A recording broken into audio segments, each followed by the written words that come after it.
Hello दोस्तों, स्वागत है आप सभी का ग्लोबल ज्ञानी की एक और फ्रेश वीडियो में।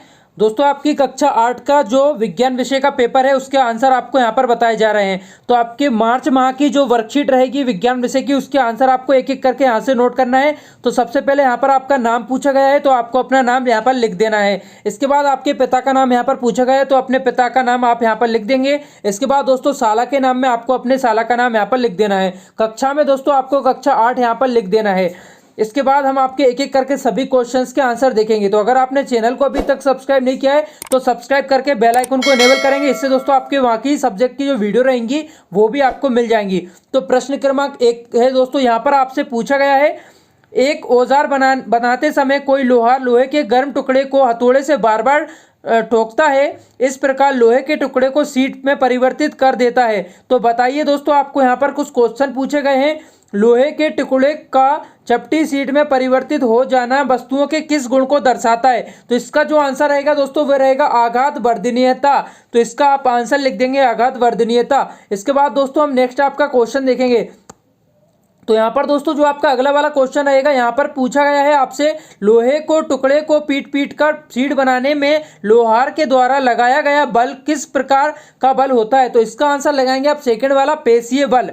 इसके बाद दोस्तों हम आपका नेक्स्ट क्वेश्चन देखेंगे। तो यहाँ पर एक आपको चित्र दे रखा है दोस्तों प्रश्न क्रमांक 2 में, और इससे रिलेटेड आपसे कुछ सवाल यहाँ पर पूछे गए हैं। तो पहला आपका क्वेश्चन रहेगा, आ वाला चित्र में दर्शाए गए एक कोश की जीभ का आपको नाम बताना है। तो इसका आपको आंसर लिखना है अमीबा। आपकी वर्कशीट में आप इसे नोट कर लेंगे। इसके बाद दोस्तों जो वा वाला रहेगा, यहाँ पर यह जीव सूक्ष्म जीवों को किस वर्ग के अंतर्गत रखा गया है? तो इसका आप आंसर लिखेंगे एक कोशिकीय जीव। इसके बाद दोस्तों हम आपका नेक्स्ट क्वेश्चन देखेंगे। तो यहाँ पर जो सा वाला आपका क्वेश्चन है, यहाँ पर आपसे पूछा गया यह जीव अपनी आकृति किस कारण से बदल सकता है? तो इसका आपको आंसर लिखना है अमीबा की बदलती हुई आकृति उसे गति प्रदान करने में एवं भोजन ग्रहण करने में सहायता करती है। तो वीडियो को रोककर आप इसका आंसर भी अपनी वर्कशीट में नोट कर लेंगे। इसके बाद अगला जो क्वेश्चन है, इस जीव के द्वारा होने वाले रोग का आपको नाम बताना है। तो इसका नाम आप यहाँ से देखकर लिख सकते हैं। मैं वीडियो में इसे थोड़ा सा बड़ा कर दूंगा, इसे आप और भी अच्छे तरीके से देख पाएंगे। इसके बाद दोस्तों हम आपका नेक्स्ट क्वेश्चन यहाँ से देखेंगे।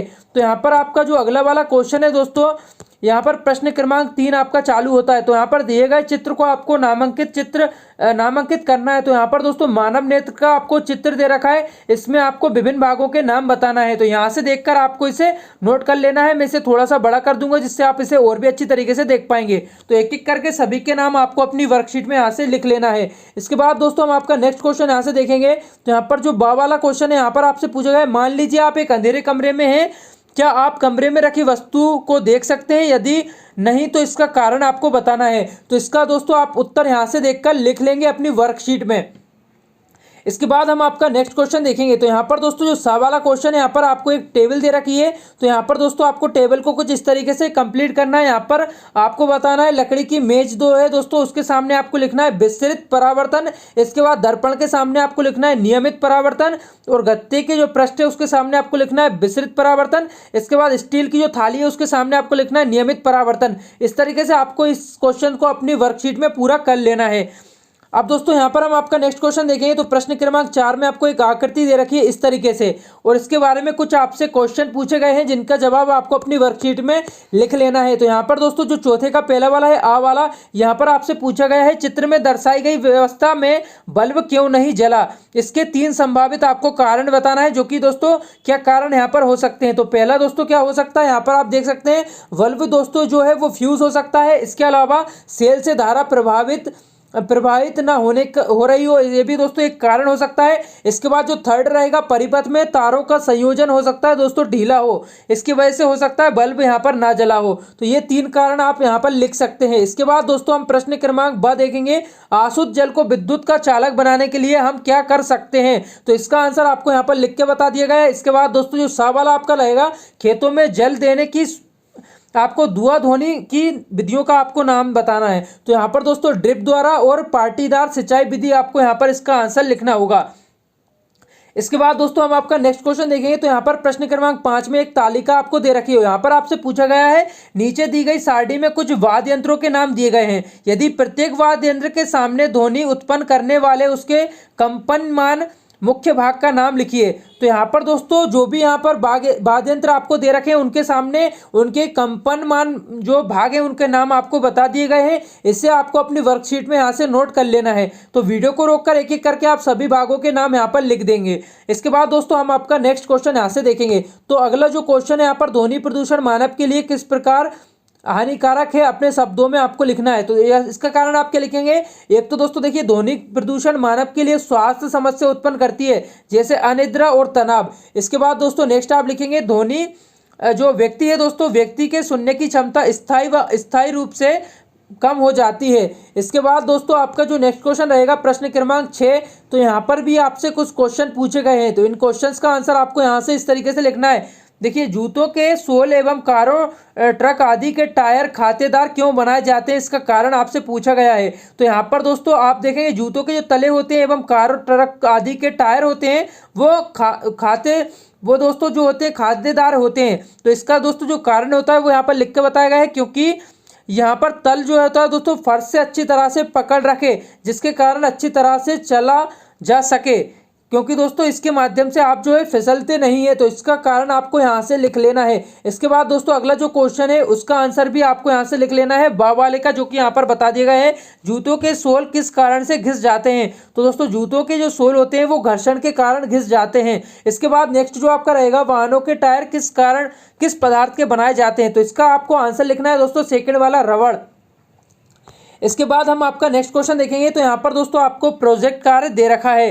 तो प्रोजेक्ट कार्य में आपको क्या करना है, यहाँ से देखेंगे एक टेबल यहाँ पर दे रखी है, जिसमें आपको दोस्तों सामने किस तरीके से भरना है। तो देखिए, प्राकृतिक कारण यहाँ पर बताना है और यहाँ पर आपको मानव निर्मित कारण बताना है। तो दोनों के दोस्तों यहाँ पर लिखकर बता दिया गया है आपका आंसर, जिसे आपको अपनी वर्कशीट में यहाँ से नोट कर लेना है। इसके बाद दोस्तों हम आपका नेक्स्ट क्वेश्चन देखेंगे। तो यहाँ पर दोस्तों जो बी वाला आपका क्वेश्चन है, यहाँ पर वनोन्मूलन से होने वाले 4 दुष्परिणामों को आपको लिखना है। तो यहाँ पर दोस्तों देखिए, आपको चारों यहाँ पर लिखकर बता दिए गए हैं। जो दोस्तों यहाँ पर 5 बताए गए हैं, जो भी आपको ठीक लगे आप यहाँ से 4 कोई भी लिख सकते हैं। इसके बाद दोस्तों हम आपका नेक्स्ट क्वेश्चन यहाँ से देखेंगे। तो यहाँ पर दोस्तों आपका जो नेक्स्ट क्वेश्चन रहेगा, यहाँ पर सी वाले में आपसे पूछा गया है, वनोन्मूलन से वन्य जीवों पर क्या प्रभाव पड़ता है, अपने शब्दों में आपको लिखना है और वन्य प्राणियों के आपको चित्र भी बनाना है।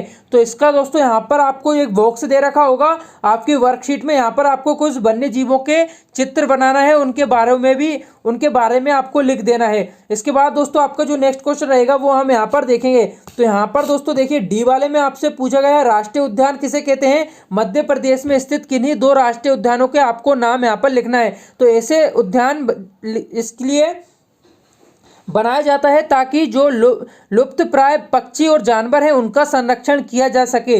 तो यहाँ पर दोस्तों मध्य प्रदेश की जो 2 उद्यान आपको लिखना है, आप यहाँ से लिखेंगे। एक तो देखिए कान्हा किसली राष्ट्रीय उद्यान, एक दोस्तों लिखेंगे आप बांधवगढ़ राष्ट्रीय उद्यान। इस तरीके से आपको इसका आंसर यहाँ से लिखना होगा। अब दोस्तों आपका जो नेक्स्ट क्वेश्चन रहेगा वो हम यहाँ पर देखेंगे। तो यहाँ पर आपसे पूछा गया है, वन और वर्षा में क्या संबंध है, आपको बताना है। तो इसका आपको आंसर लिखना है, वन पेड़ वर्षा कराने में सहायक होते हैं, जहाँ पेड़ वन अधिक होते हैं वहाँ वर्षा भी अधिक होती है। तो इसका आंसर आप यहाँ से लिख लेंगे।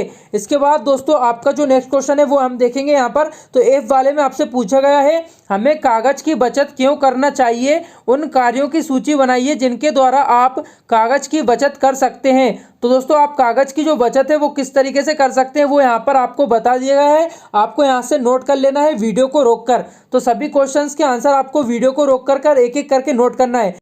डाउट नट दोस्तों, अगर आप किसी सवाल में अटक गए हैं या आपसे सोल्व नहीं हो पा रहा है तो बस आपको उस क्वेश्चन का फोटो लेना है, उसे क्रॉप करना है और 5 सेकंड के अंदर अंदर आपको उसका वीडियो सॉल्यूशन मिल जाएगा। फिर चाहे आपका सवाल होमवर्क का हो, सीबीएसई बोर्ड का हो, यूपी, बिहार, महाराष्ट्र, राजस्थान, एमपी या अदर किसी स्टेट बोर्ड का हो, चाहे आईआईटी, जेईई, नीट या क्लास 6 से लेकर 12 तक किसी भी क्लास का हो, इन सभी सवाल के जवाब आपको मिलेंगे डाउटनट ऐप पर। फिर चाहे कोई भी सब्जेक्ट हो, फिजिक्स, केमिस्ट्री, मैथ, बायोलॉजी, आपको सभी सवालों के जवाब मिलेंगे डाउटनट पर। साथ ही डाउटनट पर क्लास 9वीं से 12वीं तक के बच्चों के लिए इंग्लिश और हिंदी मीडियम में चल रही है लाइव क्लासेस, यानी अब पूरी पढ़ाई होगी डाउटनट ऐप पर। 3 करोड़ से ज्यादा स्टूडेंट डाउटनट ऐप पर स्टडी कर रहे हैं, तो जाइए आप भी इंस्टॉल कीजिए डाउटनट ऐप।